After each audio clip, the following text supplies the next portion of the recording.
नमस्कार, मैं हूं doctor Vinod, botanist and research scholar. Community transmission stage में कोई भी व्यक्ति संक्रमित हो सकता है,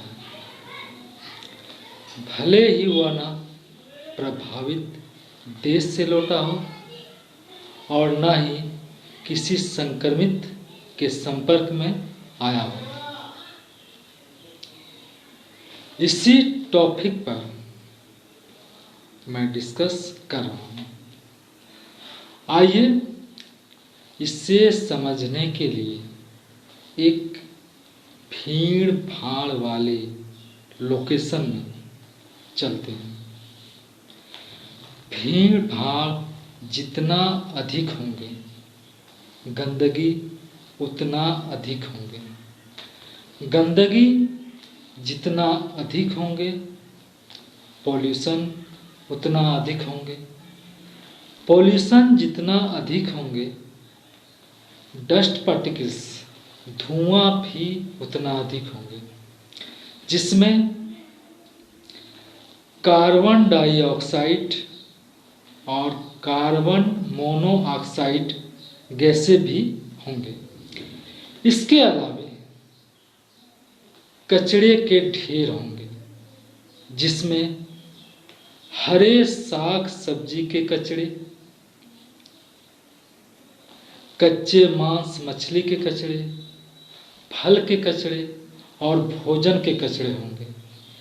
इसके अलावा इस लोकेशन में रहने वाले जितने भी छोटे बड़े जीव जंतु हैं, आफ्टर डेथ यहीं कहीं यत्र तत्र बिखरे पड़े रहते हैं। इन सबके कचरे, ये सारे कचरे एक दूसरे से अटैच रहते हैं। ये सारे जैविक कचरे हैं। ये सारे कचरे मिलकर एक फूड चेन का निर्माण करते हैं, जिसमें ऑर्गेनिक मटेरियल रिच क्वांटिटी में होते हैं। अब यदि इस लोकेशन को एक गेस्ट हाउस मान लिया जाए, तो इस गेस्ट हाउस में वह सारे फैसिलिटीज अवेलेबल हैं जो आने वाले गेस्ट के लिए फेवरेबल होते हैं, जैसे moisture, humidity and organic material. यहाँ वायरस के लिए गेस्ट और संक्रमित व्यक्ति के लिए होस्ट का संबोधन कर रहे हैं। अक्सर हम देखते हैं कि कोई खूबसूरत जोड़ा अपनी छुट्टियां बिताने के लिए किसी खूबसूरत जगह पर जाते हैं, जहाँ के लोकेशन, क्लाइमेट, गेस्ट हाउस और वहाँ अवेलेबल फूड, ये सारे इनके फेवरेबल होते हैं। अब इनके पास सिर्फ एक ही काम रहता है, वह है रिप्रोडक्शन। ठीक इसी तरह जैसे ही कोई गेस्ट अपने होस्ट के साथ इस गेस्ट हाउस में एंट्री करते हैं, इनके पास भी सिर्फ एक ही काम रहता है, वह है रिप्रोडक्शन, रिप्रोडक्शन एंड रिप्रोडक्शन। आइए इसे एक एग्जाम्पल से समझते हैं। आप दही से तो परिचित होंगे ही, आपने दही खाए भी होंगे। दही कैसे बनाया जाता है, इसके बारे में मैं बात कर रहा हूँ। दही बनाने के लिए मिट्टी के कढ़ाई में दूध लेकर गर्म किया जाता है। यदि मिट्टी के कढ़ाई अवेलेबल ना हो, तो एक कटोरे में ही दूध लेकर इसे धीमी आंच पर गर्म करते हैं। जब दूध के ऊपर एक पतली लेयर बन जाती है, तब इसे गर्म करना बंद कर देते हैं। कुछ देर के बाद इसमें थोड़ा दही डाल देते हैं। अब उतना ही दही एक दूसरे कटोरे में भी डाल देते हैं। दोनों को ढक कर रख देते हैं। 10-12 घंटे के बाद हम देखते हैं कि कटोरे का सारा दूध दही में बदल गया। अब मन में कई सवाल आते हैं कि जो दही हमने कटोरे में डाला था वो वास्तव में है क्या? कटोरे का दूध दही में कैसे बदल गया? तो जो दही हमने कटोरे में डाला था वो वास्तव में बैक्टीरिया है। जब इससे फेवरेबल कंडीशन और फूड मिला तो ये रिप्रोडक्शन शुरू कर दिए और अपनी संख्या बढ़ाते चले गए।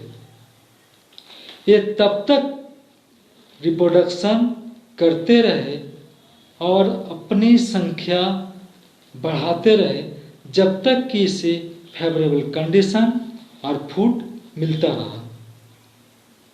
अब दूसरे कटोरे में देखते हैं कि जितना दही हमने डाला था उतना ही है, यानी ये न रिप्रोडक्शन कर पाए न अपनी संख्या बढ़ा पाए, क्योंकि इसे न फेवरेबल कंडीशन मिला न फूड। घबराइए नहीं, ये बैक्टीरिया हम सबके फ्रेंड्स हैं, लेकिन इस सिचुएशन में आप दही नहीं ले तो बेहतर है। ठीक इसी तरह इस गेस्ट को भी फेवरेबल कंडीशन और फूड मिलता चला जाता है और ये रिप्रोडक्शन करते चले जाते हैं और अपनी संख्या बढ़ाते चले जाते हैं। कुछ ही समय में इनकी संख्या 1000 से लाख, लाख से करोड़, करोड़ से अरब, अरब से खरब हो जाते हैं। आप सोच रहे होंगे कि ये सेक्सुअल पावर इन्हें कहाँ से मिला? तो ये नेचर की देन है। अब एक गेस्ट हाउस एक सुपर डेंजरस हॉट स्पॉट में बदल जाते हैं। अब यदि कोई व्यक्ति इस नो एंट्री एरिया में एंट्री करते हैं तो वह संक्रमित हो सकता है, भले ही वह न प्रभावित देश से लौटा हो और न ही वह किसी संक्रमित के संपर्क में आया हो। अब हम एक ऐसे लोकेशन में चलते हैं जहाँ न भीड़ भाड़ है, न गंदगी है, न पॉल्यूशन है, न डस्ट पार्टिकल्स है, न धुआं है, जहाँ दूर दूर तक सिर्फ हरियाली ही हरियाली है और स्वच्छ हवा है, जिसमें प्राणवायु ऑक्सीजन ही ऑक्सीजन है। अब इस लोकेशन में बने एक ऐसे बंगलों में चलते हैं जिनके गेस्ट रूम के दरवाजे और खिड़कियां पूरब की ओर खुलती है। जैसे ही गेस्ट रूम में एंट्री करते हैं तो देखते हैं कि फर्श चकाचक है, कहीं डस्ट पार्टिकल्स नहीं है, दीवार पर भी कहीं डस्ट पार्टिकल्स नहीं है, सोफे भी साफ सुथरा है, इस पर भी कहीं डस्ट पार्टिकल्स नहीं है। अब इस सोफे पर बैठकर सूरज के किरणें के आने का वेट करते हैं। जो ही किरणें एंट्री करती है रूम को डार्क कर देते हैं। इन्हें गौर से देखते हैं। यह देखकर हमें आश्चर्य होता है कि इसमें माइक्रो पार्टिकल्स सूक्ष्म कण तैर रहे हैं। इनमें गेस्ट भी हो सकते हैं। इनकी संख्या हजारों में हो सकते हैं। अब मन में यह सवाल आता है कि ये यहाँ पहुंचे कैसे? गेस्ट हाउस से हवा की दिशा यदि बेंगलो की तरफ है तो हवा के साथ गेस्ट बेंगलो में एंट्री कर सकते हैं। जल के बहाव की दिशा गेस्ट हाउस से बेंगलो की तरफ है तो जल के साथ भी गेस्ट बेंगलो में एंट्री कर सकते हैं। कार के टायर और जूतों में चिपक कर भी गेस्ट बेंगलो में एंट्री कर सकते हैं।